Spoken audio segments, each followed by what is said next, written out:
Hi guys, welcome to my channel Lush Gardener. I hope you guys are fine and are safe. So here is my beautiful succulent on the left hand side, and today in the morning I noticed that the beautiful favorite succulent of mine, the crown area, is missing.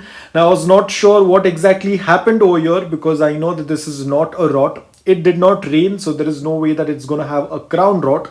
But on a further inspection, I happened to notice that there was some kind of discharge, or there was some kind of discoloration on the edges of the pot, and I knew there is a culprit behind it. So I went ahead and searched around other pots, and I happened to see this particular guy that was feasting on my succulent all night.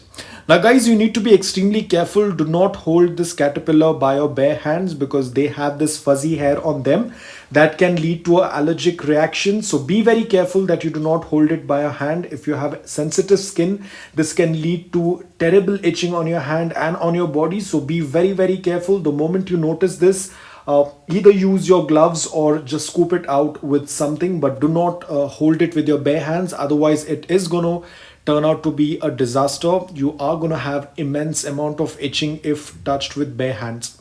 Now this is what happened. It has eaten up all of the crown area. Luckily I happened to see, probably otherwise it would have completely eaten up the succulent.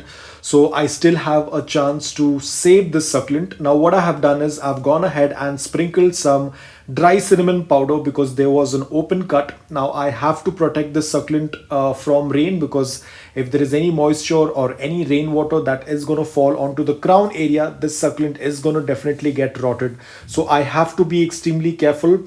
Now I have added in some cinnamon powder because there were some ants as well. Probably there was some secretion of the caterpillar due to which the ants also started to get attracted towards it. So I put in some cinnamon powder to heal the wound faster and to dry up the wound faster and to keep the ants away. Now all I'm going to do is keep it in an indirect bright light, let the cut part callus, and then we are going to see what's going to happen next. If there is going to be new growth, which I hope that happens, I will definitely keep you guys updated. But anytime if you have a situation like this, immediately put some dry cinnamon powder and do not let the cut part come in contact with water or moisture, otherwise the succulent will get rotted. So that's all about it. I'm going to keep it aside, keep it in indirect bright light, no watering right now, and I'm going to keep you guys updated how this succulent is doing. Thank you so much for watching.